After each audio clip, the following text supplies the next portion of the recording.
Fans, we are back live on thehannibaltv.com with a very special podcast tonight, an interview that I've personally been looking forward to for a while, and it is a news-making event. It's a history-making event. That's no hyperbole there, and we're going to get into all of the talk around TWA One and Done, the history and the event itself.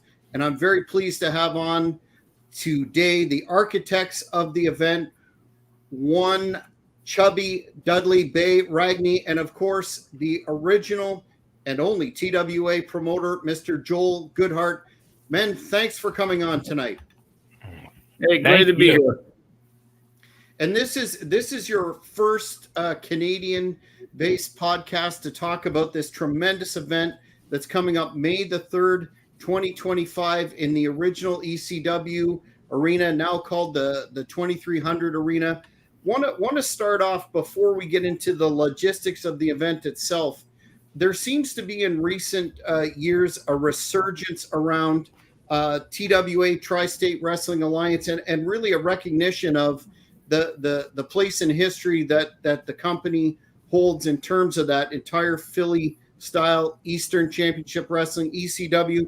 So whoever wants to field this one, what do you think is behind that at this particular point in history? Well, I'll give you my impression. I think, quite frankly, current wrestling sucks. And I do think there's an exception. Occasionally somebody pops in that's pretty good or whatever. But I think that the desire for the nostalgia, people, if it was up to them, they'd want to see the territories back again. They'd want to see the old matches back again. They'd want to see the talent back again. Today is so sterilized that when you watch the matches, the ring is this far away from it. It's just, and they're worried about the camera angles and it's so rehearsed. It's ridiculous. And so I think people are looking back to the old TWA days, going back to YouTube. Obviously, having YouTube and the internet makes things a little bit easier. Back in my day, we didn't have either one. Now you can go watch my matches on YouTube and see some of the good stuff. So I just think it's partly due to the fact the current wrestling today just flat out sucks.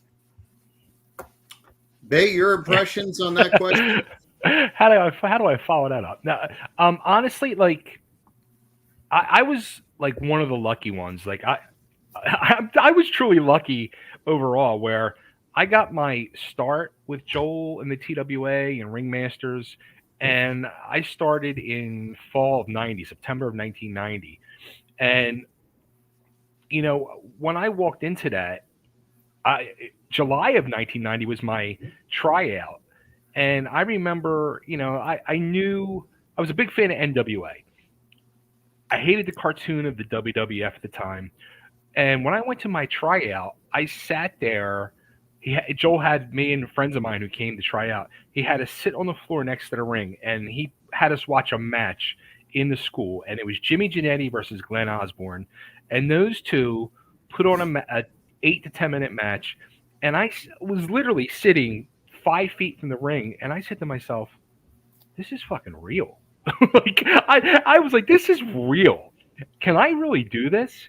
So when I went to my first Tri-State Wrestling show a month later, the weekend before I started wrestling school, my eyes were opened to a whole new world of professional wrestling. And what Joel and Tri-State Wrestling Alliance did was, in my eyes, they took that old school wrestling, they took the blood and guts that you would see in them classic Apter magazine covers of the late 70s and 80s, and he brought it to life in Philadelphia, and he laid the groundwork and foundation with a whole organization of men and women that were working behind the scenes and on both sides of the guardrail that had the same thought and wanted to change the world of professional wrestling. And that's what they did.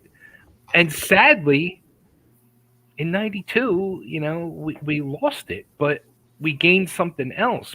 And I got to be there through everything of it. But if it wasn't for Joel, and Joel was saying last night on a podcast, and it's absolutely true, this whole day and night that's coming together is almost 40 years in the making, which is a scary thought.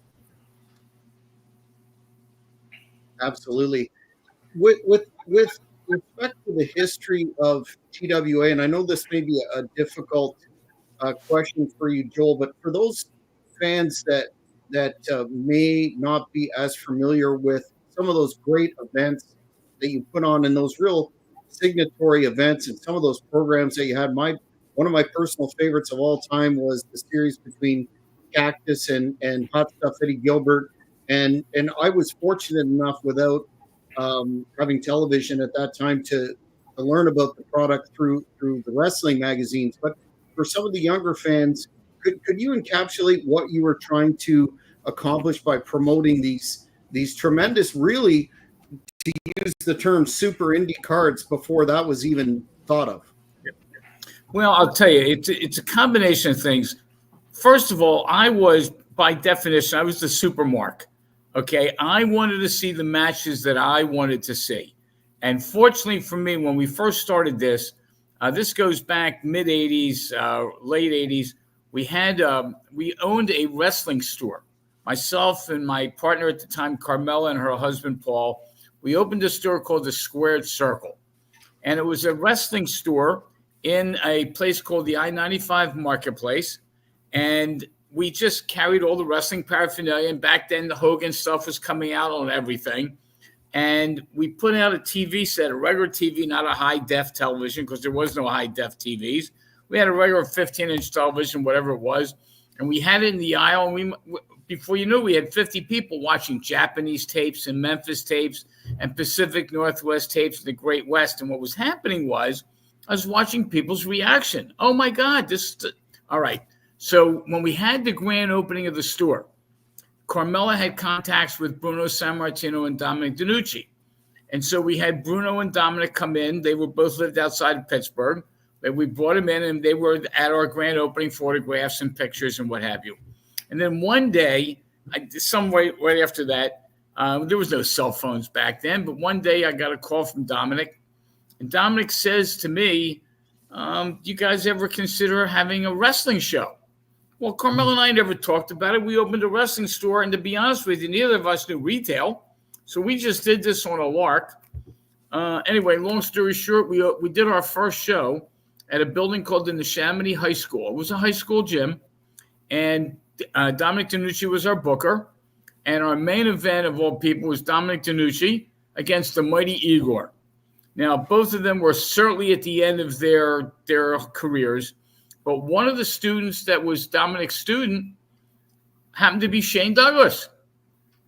Okay? And it wasn't Shane Douglas back then. It was Dre Martin. But we had Shane Douglas, who's somebody that we contact. And every once in a while I see him at some of these icons that we have in Philadelphia. And we always talk about the good old days. Well, anyway, one thing led to the other, which led to the other, which led to the other. We started doing independent shows. Carmel and I did one show. The main event, believe it or not, was Bruiser Brody against Abdul the Butcher. Can you picture that one? And they ripped the building apart. I can only tell you what our bill was. It was unbelievable. We did other matches. And then there's another long story, which I don't necessarily have to get into, but how I got hooked up with the Crockett's. Okay. And I wound up becoming the eyes and ears of Crockett in Philadelphia. And so one time, Elliot Murnick, who was the original eyes and ears in Philadelphia, called me up, asked me if we could find a building on a Wednesday. Well, we had done this show with Abdul and Bruiser Brody at the Valley Forge Sheraton. So that was the building I went to. Sure enough, it was never designed for wrestling, but it was certainly a building I could get into. Anyway, we had an NWA show. Long story. Main event was Rock and Roll Against the Midnight, et cetera, et cetera. And one thing led to the other. I got the itch. Once you get, well, if you know anything about wrestling, if you get the itch, you got to scratch.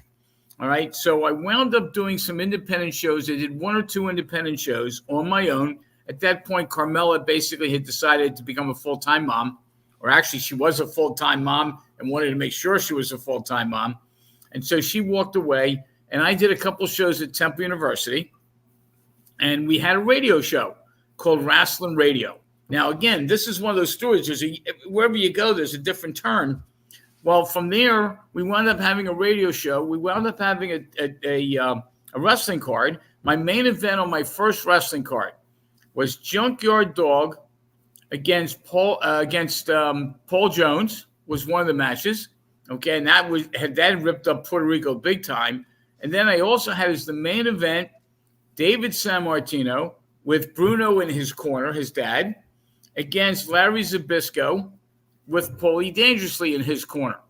So I made my contact with Paulie, and God knows he's going on to bigger and better things. Larry Zbyszko obviously had a career. Bruno Sammartino certainly didn't need me. And David Sammartino did his thing. Well, one thing led to the other, and I started saying, you know what? I can do this on a regular basis, and maybe what I ought to do is create an organization. Well, I've always been a believer in truth in advertising. So I didn't want to be the NWA where you only wrestle in 4 states. Okay, I wanted to be the Tri-State Wrestling Alliance, and as it turned out, we wrestled in Pennsylvania, New Jersey, and Delaware, and actually did one show in Maryland. Okay, but even in Maryland, the Tri-State was New Jersey, Maryland, and Delaware. I mean, there seems to be a Tri-State wherever you go. Anyway, we did the show. One thing led to the other, and we were very connected to magazines. The magazines, Bill Apter lives 10 minutes from me. George Napolitano was down this way. Bob Smith used to come down from New York for every one of our shows.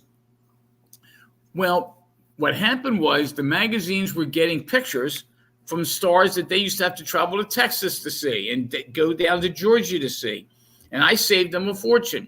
And all I told them was, when you ran the pictures from our show, just give the accolades to Tri-State Wrestling Alliance, courtesy of. I don't need my name in there, just courtesy of. Well, here I decide to create the Tri-State Wrestling Alliance. I go out and have a belt made. I have a belt made that was a real belt, not the crap you see these local organizations that are made at a sheet metal shop. And I came out of the ring after showing everybody the belt. I'm walking down the steps from the ring. This is on video on YouTube if you want to see it. Bill Apter comes up to me and says, I want you to know that PWI is going to recognize the Tri-State belt. What kind of credibility is that? That's unbelievable. Okay, and sure enough, we started getting the top 10s listed in PWI, and that's how this whole thing started.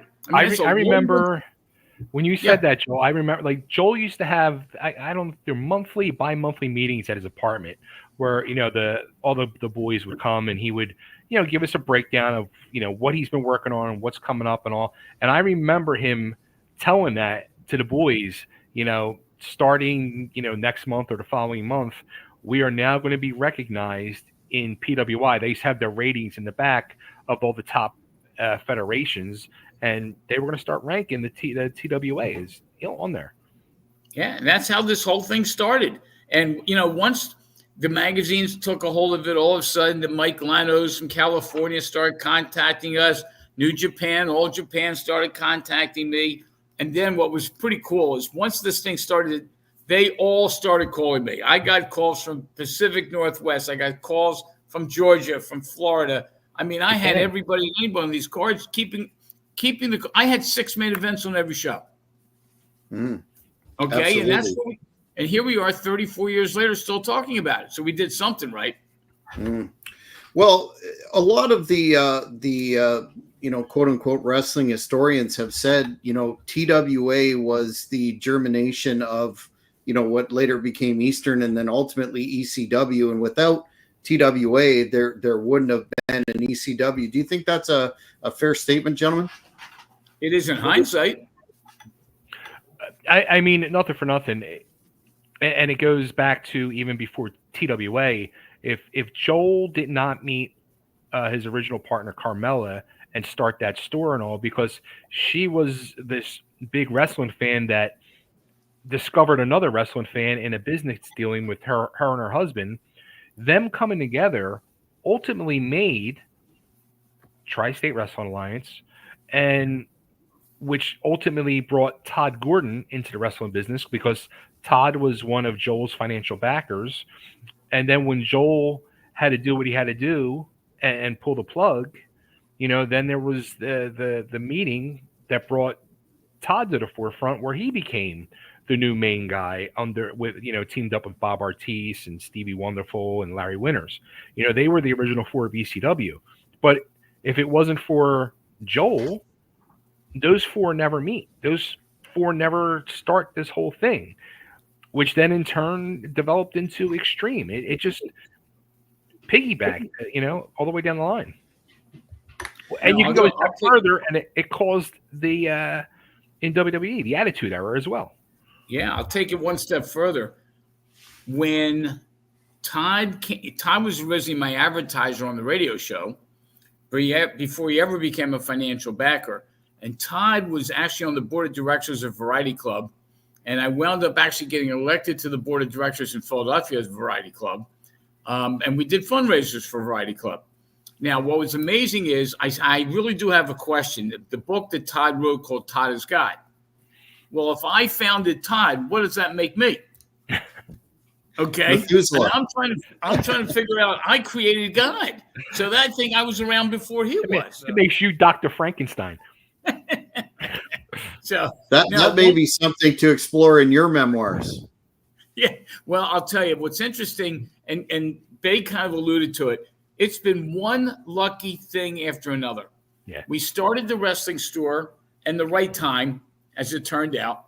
We were able to, Carmella had more contacts, and actually Paul, our solid partner, her husband at the time, knew a lot of tape collectors, and back then everybody traded tapes and whatever, and we would run these tapes. Then we created something called the Squared Circle Fan Club, which we wound up having almost 300 members to the fan club.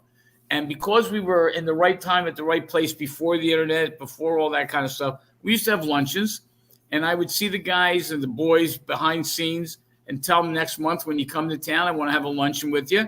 And they always gave me a number, and I gave them the number. It's generally $500 or $1,000, whatever it was. And they would come in early or stay the next day, and we'd have a luncheon. And so I had all the biggest names. I even had Abdul the Butcher for a luncheon. Figure that one out, okay? And he wore a suit.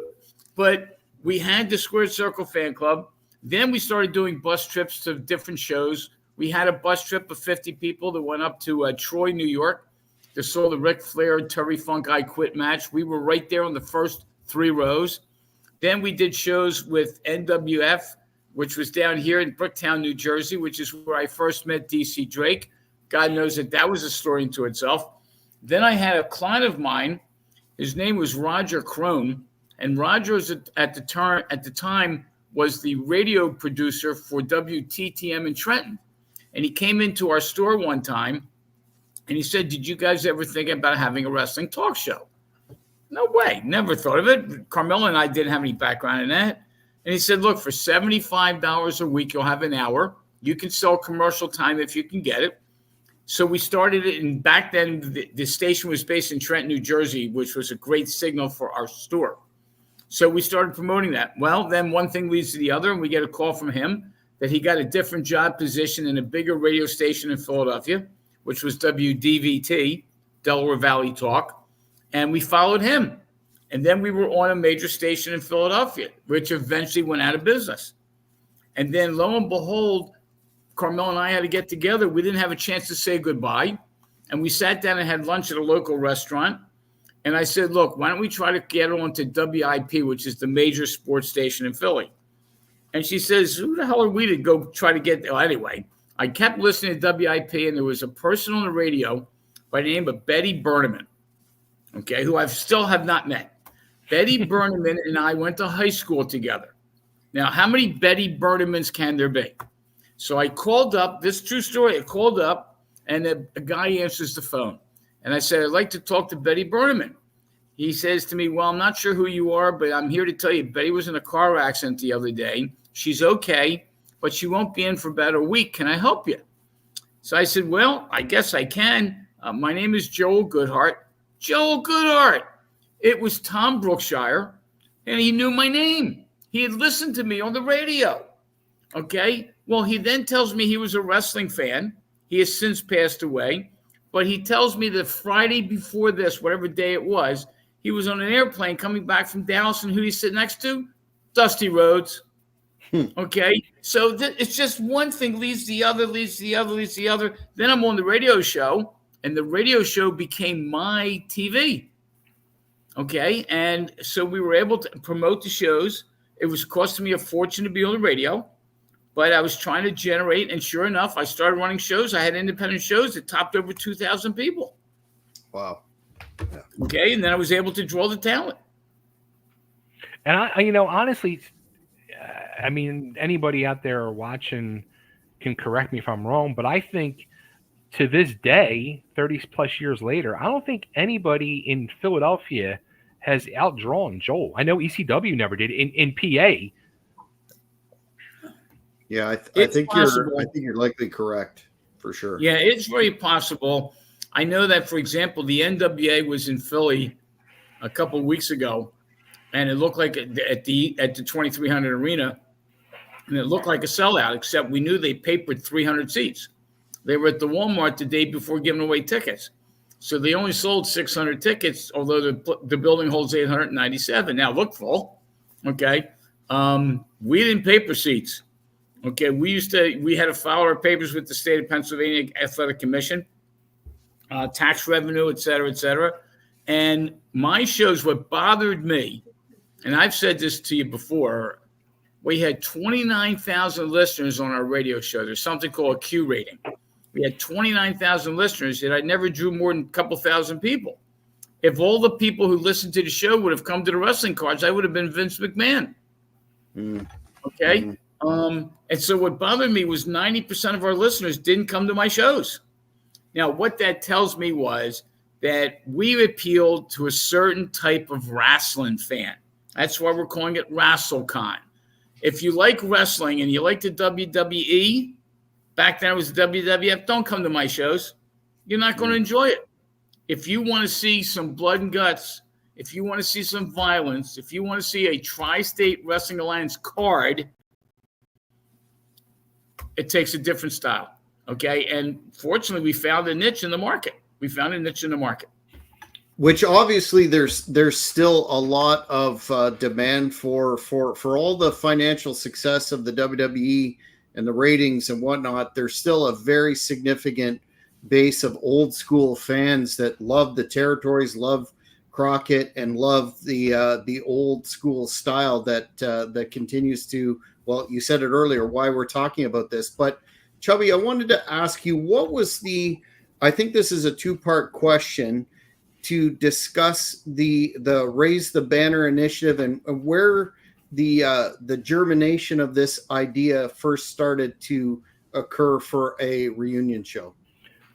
You know what? The whole banner thing, it might have started on your show, Jack, if I'm not mistaken. That's why he asked that question. Because I think it might have been, as we started, I said to myself, I think it was Jack. I think it was all Jack's fault that started this whole snowball, because there's only been a couple of these podcasts I've done over the last year where they actually know the Tri-State Wrestling Alliance in depth and were true fans, and you were definitely one of them. And as everybody knows, especially if they've gotten to know me over the last year or two, I love to sit and drink some wine. So I was at the perfect time, probably, and Tri-State got brought up. And around that time, I was just thinking, or I had just seen, there's a lot of banners that hang in the 2300 Arena. And taking nothing away from all those men or women, I don't know if there's any of the ladies up there, and God love them all. I have nothing but the utmost respect for all of them, and a lot of them are my good friends or were my good friends. But talking about Joel and the importance of what Joel, Larry, Don, Johnny, and Tony mean to me, and I know a lot of other people in Philadelphia feel the same way, or the wrestling business feel the same way. Like, I felt like they deserve to be recognized. Why are these guys who truly, like we said 5-10 minutes ago, they laid the foundation. They opened my eyes to a whole new world of professional wrestling that made me become a true lover of this business and fan of this business all over again in a way never before. It exploded with ECW, yes. But like we said, without those 5 guys who, look, Larry and Drake, they were throwing themselves off Temple's second floor at, what was it, McGonigal Hall, Joel? Mm-hmm. Mm-hmm. They were throwing themselves off the balcony 5 years before New Jack was doing it, 6 years before New Jack was doing it. Johnny and Tony were doing pinfalls anywhere in the building. They again, thanks to the Aftermags, they did a finish that was never done before. Who does a pinfalls anywhere in the building? And they pin standing up against the wall.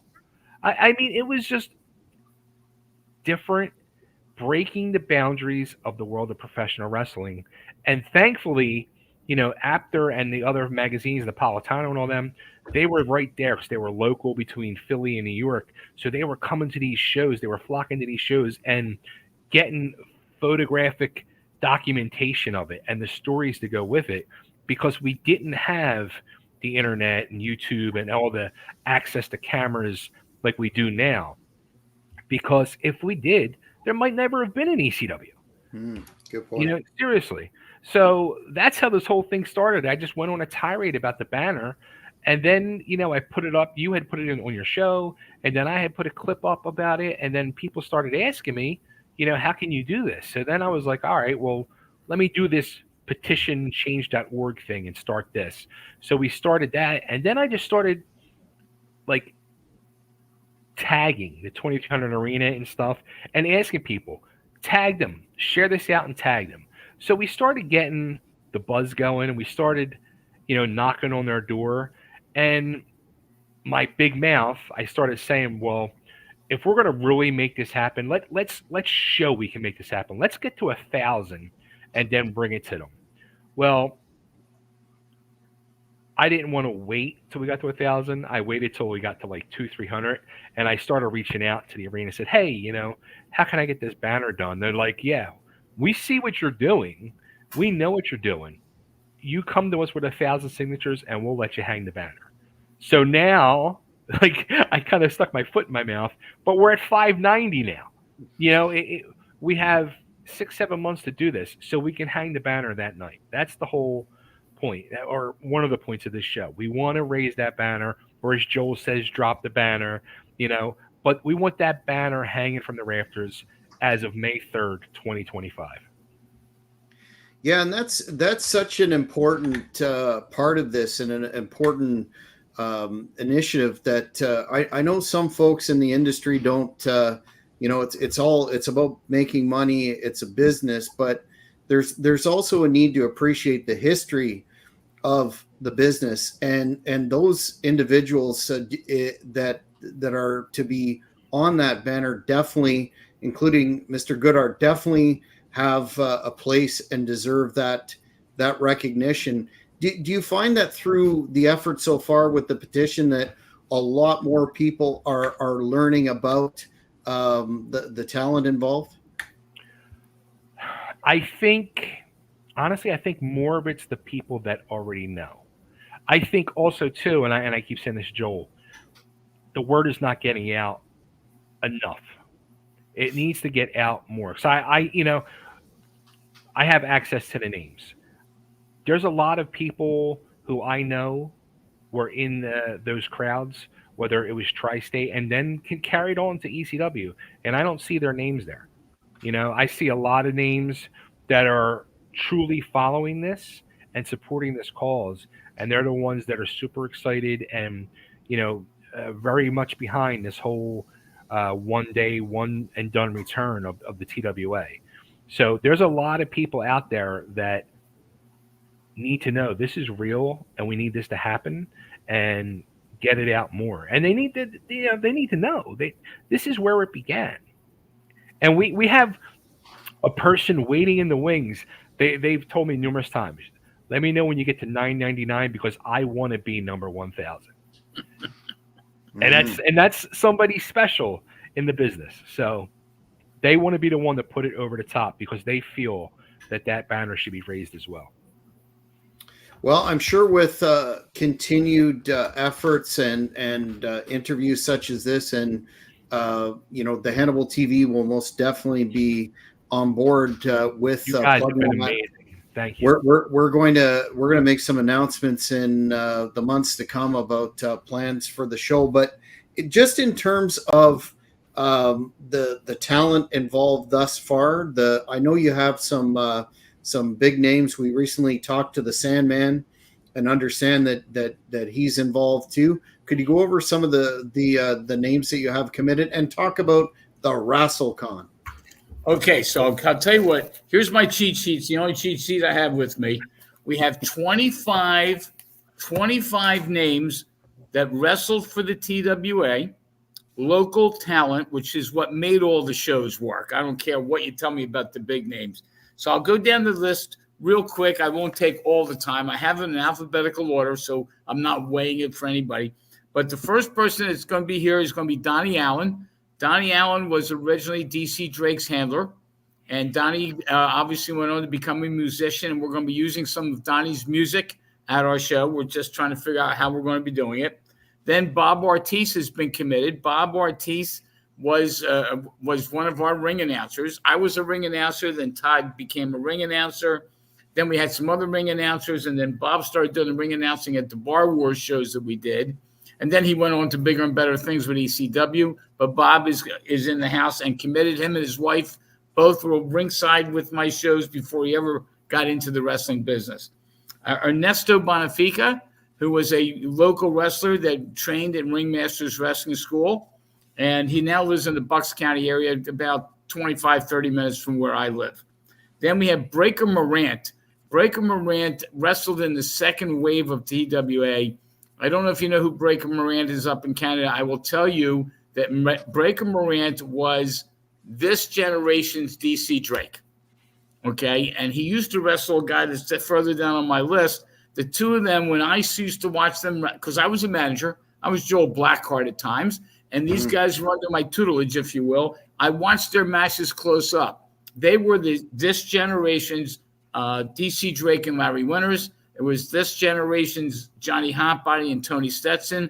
It was this generation's Jimmy Jannetty and Glenn Osborne. It was this generation's JT Smith and Sandman. Okay? So anyway, Breaker Morant is going to be on the card. The Hitman, Michael Bruno. Michael Bruno was the guy that took on the second wave of the TWA, never told me what he was going to do with it, squashed it. And so I'm looking forward to seeing him again. I got a word or two for him. We'll talk about that in a couple of minutes. Cujo the Hellhound is going to be there. Cujo was in the second wave of our TWA shows. DC Drake. Well, DC, we could spend a whole show on DC Drake. DC lives up in New England. He's coming down for our show. I was up in New England last year when he received the New England Professional Wrestling Hall of Fame. He got entered into that. I took a ride up. I had my driver take me up. My driver brought me back. Did a 13-hour trip because I thought he sweat for me. He bled for me. The least I could have done was go see him get inducted into the New England Wrestling Hall of Fame. John Finnegan. John was my lead referee, and then became the lead referee at ECW. And that's why, as Bay said, ECW would have never happened without TWA. All the pieces are there. Then keeping going down this list, Larry Gallone, a name that nobody knows, but Larry Gallone was the guy that did all my programs for my shows. And he's still in the area, and he's going to be doing the program for our show locally. So you got to make sure you're down here to get a local program for sure for this show. One and done. All right. Then we have Johnny Hotbody. Now, Johnny, again, is another one. He bled for this city. He and Tony Stetson did some phenomenal. The Philadelphia is known as the city of brotherly love. Well, we created the city of brotherly hate match. Okay. And these guys ripped apart Temple McGonigal Hall. Just unbelievable. It's on YouTube, so you can watch it. You watch what these guys did way before the New Jacks, as Bay talked about. Then Rich Engling. Rich Engling was one of my original referees. I happen to be a lifetime member of the Cauliflower Alley Club, and Rich is vice president nationally of that organization. And part of the fundraising that we're going to be doing the night of our show is for the Cauliflower Alley Club, which is another whole show unto itself. Then keep going down the list. Jimmy Jannetty. Jimmy Jannetty trained at Ringmasters Wrestling School, went on to a great feud with Glenn Osborne. More details about that. Then Michael Keener, another referee that refereed in the second phase of TWA. He's going to be in attendance as well. The Blue Meanie. Everybody seems to know the Blue Meanie. Now, Blue Meanie wrestled with the second wave of TWA, but the real story with Blue Meanie is when we had the Squared Circle fan club, he was an original member. And when he was playing, he went down the trips with us to Memphis. And one thing just led to another. And obviously, he's taken on a whole new persona on his own. Jim Molyneux, one of our referees, he calls himself the original ECW referee. Well, he's an original TWA referee before he was an original ECW referee, but that's a whole nother story. Then we have Glenn Osborne. And Glenn Osborne worked his way through college at Ringmasters Wrestling School, and he had a blood feud with Jimmy Giannetti. My problem with this show as we're building it is how do we keep these guys separated when they're going to be in the same building after 34 years? It's amazing how long people hold grudges. Then the next guy is this asshole named Bay Ragney. I don't know if you know who that is, but he's a true flame. Well, whatever. We decided we're not going to call him an asshole. I won't call him an asshole, but you're an asshole, Bay. All right. I called me an asshole 38 times last night. But Bay went on to be bigger and better things. Obviously, wrestled for the ECW and made his name for himself as Chubby Dudley. Then he had a partner by the name of H.D. Ryder. Okay, and H.D. Ryder trained at Ringmasters Wrestling School, and again, they tore up the whole building when they worked at the ECW arena originally. Sandman is next on the list. Everybody knows Sandman. He started with me. He started at Ringmasters Wrestling School. He came to me through the radio show. One thing led to the other, and the rest is history. And I've said this all along. Stone Cold Steve Austin got his gimmick from Sandman. And Sandman 100. got everything started. Now, I had nothing to do with Sandman. I had everything to do with Mr. Sandman. He was a beach bum. The Todd Gordon and those guys really gave him the persona that really took him to the distances that he went. But Sandman started with us. Next one on the list, Tony Stetson, another guy that's going to be up on the banner. Oh God, him and Johnny Hotbody. I'm going to have those two guys in the same building for the first time in 34 years. Now, my insurance carriers have called me 6 times. Okay, there were so many concerns because these were blood feuds. These were dead end feuds.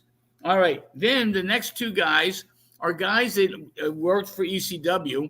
They were members of the Squared Circle fan club, and they did commentary for the ECW. Well, we're live streaming our show. And so Jay Soley and Steve Truitt, who became Stevie Wonderful, are going to be doing the commentary for our shows, and they've signed on, and they'll be in the house on May 3rd. 3 more names. Larry Winters, who obviously has since passed away, but Larry's son, Colin, has committed to being at our show. And he's also working to get more rest of his family to come in as well. We're going to have a full contingency of Larry Winters family members at that show. That's awesome. Chris Wilde, another one of the newer guys, the second tier, but he's the one that ripped apart with Breaker Morant. And I'm telling you right now, how I'm going to keep these two guys in the same building, in the same zip code, is going to be impossible. It is what it is. And then last but not least, Joe Zanoli. And Joe Zanoli was a ringside photographer for me. Then he became a referee. And then he became a booker with ECWA and some of the local organizations in the area. So that's 25 names. They're all committed to being at the show on May 3rd. We had a couple that we couldn't get. One's out of town. One's too far west, et cetera, et cetera. Those 25 have all committed to being there. Wow. Well, that definitely underscores my statement at the beginning of this, that it is going to definitely be a historic night. And speaking of legends, in terms of your WrestleCon, I saw that you have the one, the only, the suicidal, homicidal, genocidal Sabu committed for WrestleCon. And perhaps now, Bay, you can announce another talent committed to appear. Absolutely. Going back to Sabu first, though, I just want to say, again, people might not know, people will naturally say, oh, Sabu, ECW. But Sabu technically made his Philadelphia debut with Joel Goodhart in Tri-State Wrestling Lines. And people don't know that. So yes, that was the whole connection where we thought we had to get Sabu to be part of this. And there's not a better place for Sabu to be than that legendary arena that he helped make famous and to be part of this special day. But Joel announced another name last night who technically really had no ties to Tri-State or Joel, but this guy is a living legend. I think he's a Hall of Famer, if I'm not mistaken, as well. And let's face it, if you have not seen the Netflix Mr. McMahon 6-part documentary, this person was the star of that documentary, the one and only Mr. USA, Tony Atlas, will be at WrestleCon. Mm-hmm. Absolutely. He recently did a sit-down in-person interview with Hannibal at the Pro Wrestling Hall of Fame in Albany, and my goodness, he is a really engaging individual and very popular with the fans. What will the first of all, when will the WrestleCon start, and what will that what do you have planned in terms of meet and greets, etc., merch, that whole nine? Okay, so what we're going to do is we're doing a whole day. First of all, the WrestleCon starts at 12 noon on the same day, May 3rd. It's going to run from 12 noon to 3:30 at the 2300 Arena. There is a separate ticket required to come into it, and you can spend all 3.5 hours there if you so choose. We're going to have all the TWA stars there. Bay and I have estimated between 15 to 20 other names like the Sabu, Tony Atlas that are going to be there. Most of them, a majority of them, have ties to the TWA in some way, shape, or form. So, quite frankly, if you follow the TWA, you might actually be able to figure out who these other names are. But right now, Sabu and Tony Atlas are the first two. Then the show will start. The doors open at 6 o'clock. So if you want to eat dinner before the show, you'll be able to do it. The 2300 Arena has a brand new restaurant inside. The food is phenomenal. But you can come in at 6 o'clock. We'll still have some of the stars of the TWA still out there. The ones that aren't wrestling, the ones that aren't going to be doing anything. If they want to still hang out there to greet the fans, that'll be one thing. But the show will start at 7:30 sharp. Now, on the show itself, aside from the fact we're going to have approximately 8 matches, and we haven't announced any of the matches yet, in addition to the 8 matches, we're going to have a 10-bell salute.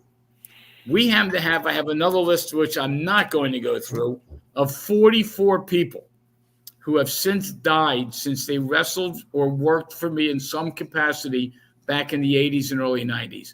And I'm talking about the Terry Funks and the Kevin Sullivans and the Bam Bam Bigelows. I mean, it's a who's who list. Then that show's going to run till about 10:30, 10:45. Okay. In addition, we're going to hopefully have the banner drop that day. So we're going to have the 10-bell salute, the banner drop, 7 or 8 matches as the case might be. And then we haven't announced where it's going to be yet, but we're going to have an after party. And there's a historical connotation to the after party. So this thing is going to run all day. It's going to run all night. And then on Sunday, May 4th, I plan to sleep.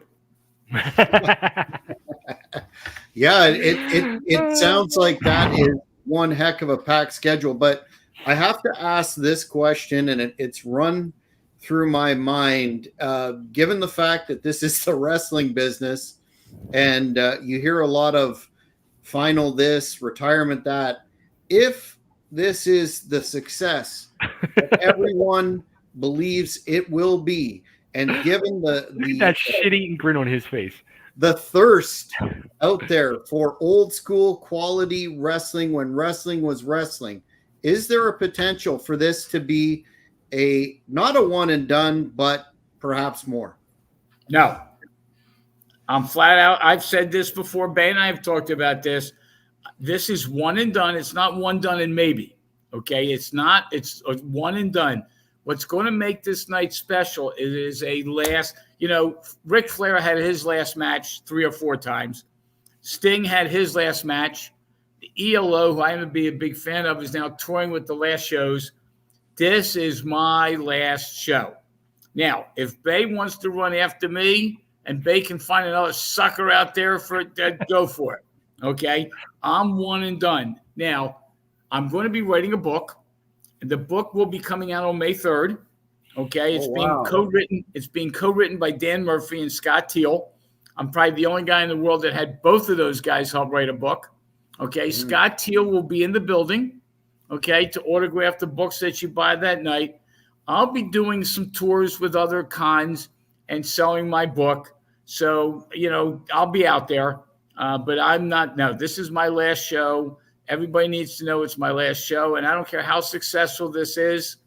I mean, this is already now, this will be, when we do this show in May, it'll be over a year in the making. Okay. And I'm maintaining my full career. He's got his business. I mean, we got into this. We're going to take it through to the end. But as far as I'm concerned, one and done is one and done. The funny thing is, and I'm going to throw Joel under the bus too with this, because he's an asshole. When he first approached me with this whole crazy cockamamie idea, he really wanted to restart. And I was flat out, no. And he kept calling me for like 2 weeks. And then finally he said, how about we do one and done? I'm like, okay. He's like, we do one show. That's it. One and done. We call it one and done. One show. I'm like, now you have my attention, because I don't think restarting would be a good thing, and trying to run. And, look, Joel has not really truly been involved or promoted shows in 30 plus years. I have not really been involved or promoted shows in 20 plus years. So you have two guys with 50 plus years of non-wrestling experience in the last, so long, but we have a plethora of knowledge from before. So the fun part is us putting this show together, and the angles and gimmicks and situations that we're matchmaking that we're doing. Even though I've become a flaming asshole to him and he's become a motherfucking asshole to me, we are going to give everybody a true amazing night of nostalgia, fun, reunions, good times, and it's going to be one and done. So come there, be there, and you better be part of this one and done situation, because this is it. And I will say this too. Before we even decided on a wrestling show, I kept saying to Joel, nah, we're all old, we're banged up, we're medically fucked. We should not be getting in or anywhere near a wrestling ring. I'm like, Joel, you did luncheons with so many amazing wrestling stars. You did all this stuff.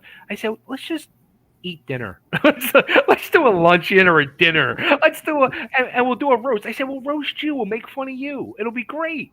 He's like, no, we got to do a show. So this is the, one and done. It's all the whole key to this is, and what I think is going to make it all work is it is one and done. It's not the beginning of the end. It is the end for me anyway. And it was interesting as things have evolved. We did another podcast, and Johnny Hotbody hadn't been on it. And one of the things I mentioned is the title of my book is We Wrestled, We Brawl, We Did It All. And Johnny Hotbody says, nope, wrong title. He says, your name of your book should be We Wrestled, We Brawled, We Started It All. And I changed the name of my book. I'm giving Johnny Hotbody credit inside the book that's what we did. We did it all. We started it all, and we're going to finish it all on May 3rd. It's so true, because that saying back, when Tri-State was running, we wrestled, we brawl, we did it all, was the absolute truth. But when I hear that, it makes me I could cry right now. It makes me want to fucking cry, because the true last time I heard that said is when Joel ended that show on January 1992. 18th. January 18th. When he announced it, and he ended his radio show, and his goodbye was, we wrestled, we brawled, we did it all. And then he signed off. And then I didn't hear from the motherfucker till I tracked him down 3-4 years later when I started promoting shows. And I'm like, Joel, what am I doing? Help me, please. Mm-hmm. Well, it's something that I'm the fans of this channel, again, that are primarily old school fans, you're not going to want to miss this. This is truly no BS as a shoot. This is going to be history making in the truest sense of the word. and it's time for some of the fans that enjoyed the product and have the appreciation for the place of TWA in the history of the business to come and show your appreciation for yourselves and all the talent that provided the foundation for so many other things. But I want to ask right now to get that out there, and we'll put this in the video, and of course put it out more on the Hannibal TV platforms. Where can the fans get the tickets for the event, both events, as well as, is there, you had mentioned that it was going to be streamed. Is that an pay-per-view deal, or the information around that? All right, so I'll tell you, first of all, in terms of where to get the tickets, you go to 2300arena.com. They have the tickets for the WrestleCon, which is $20, general admission. And then they have the tickets for the show. And the show seats go from $25 for general admission all the way up to $100 for the front row. I will tell you that we just announced a couple of weeks ago the tickets on sale, and 1/4 of the front row is already sold. Okay, so the tickets are going fast. If you really want to sit front row, it's $100 for the front row, $75 for the second row. The rest of the building, it's 400 and some odd seats, and reserved seating's at 35. And then we have about 200 general admission seats at 25. So you can have a great day of entertainment going to the WrestleCon. You don't have to go to the matches. You can come to the matches without going to the WrestleCon.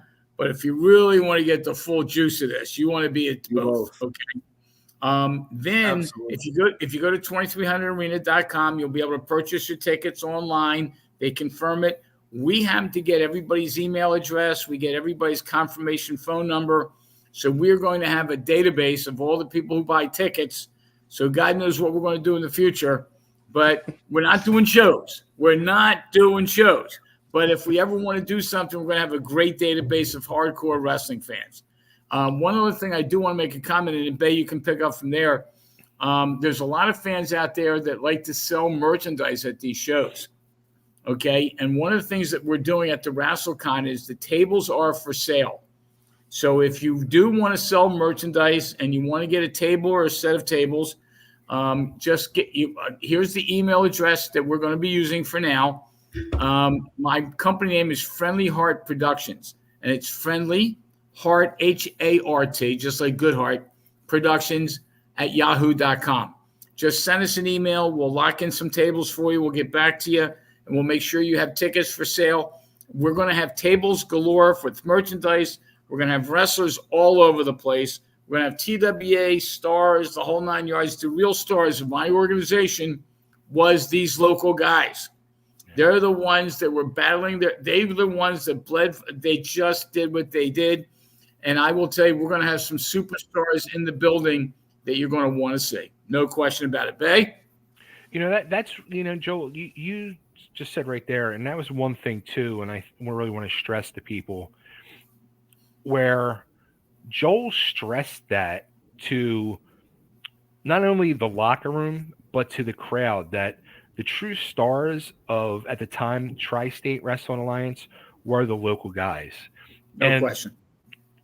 I think that, again, was a foundation builder for what you saw with what Todd carried on with ECW, and even Paulie with Extreme, and other organizations that started after that. They realized that let's make the locals the true stars, and these big name people are kind of just like little flavoring here and there, but our stars are the local guys.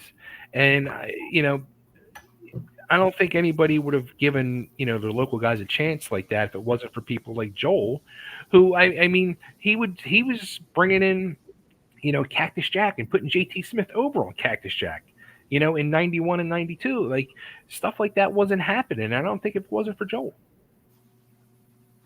Yeah, I'm glad to hear that you've written a book and that's forthcoming, because I think that will do a lot to, especially for the younger generations. YouTube is a great tool, etc. But your book will be very, very valuable in terms of raising people's awareness as to, just how special and important TWA was to so many other facets of the industry, and notably, as you stated before, that whole Attitude Era wouldn't have happened without TWA. So we are going to be there. We're going to be covering the event from top to bottom. The Hannibal TV and Great North Wrestling, wouldn't miss it for anything. I'm looking forward to this much more than WrestleMania or whatever the AW or AEW Supercard is. So we're going to continue to get the word out and get the information to the fans so that we get a robust Canadian presence in there, and there'll be some announcements along those lines forthcoming. But where can the fans keep up with everything from you, Bay, on social media? Okay, so they can follow me at Chubby Dudley Official, my personal page, Bay Ragney. But I started a TWA Facebook group for now. I was just advised the other day. It sounds like I'm starting a website too. I got to figure out, according to Joel. So there's a TWA Squared Circle Fan Club, Ringmasters Wrestling School, TWA group. There's an event page, and everything's going to be dropped in there and keep everybody up to date. Like he said, 2300 Arena's website. You get your tickets. Stay tuned for a website. There's so much coming. Merchandise. We're going to have a line of shirts, different kinds of shirts, old school ones, new school ones. It's just going to be so much. And honestly, I'm gonna toot my own fucking horn for a second. And this is where Joel will say I'm an asshole. I think the show that we're putting together, considering we haven't fucking been involved in this business in 20, 30 years, is going to be a hell of a fucking show. It's going to be a great mixture of new school, old school, Goodhart school. It's going to give you the best of all worlds. So it's going to be a great fucking night of wrestling, bottom line. And Bay, you are an asshole. I appreciate that. Yeah. And many people will agree with him. Well, I don't, for the record, but for the end, and we're going to end on that term of endearment. Fans, again, make sure that you follow the social media that has been presented. Stay tuned for the website, and of course, stay tuned to the Hannibal TV because we will keep you updated. Gentlemen, thank you so much for your time tonight, and we're looking forward to the event. Looking forward to it. We wrestle, we brawl, we started it all. Awesome. Fans, that's it for this special podcast. If you haven't already, please subscribe to the HannibalTV.com. Hit that notification button, and you will keep up to date with all the great content such as this. Until then, I'm Jack Kilby. Take care.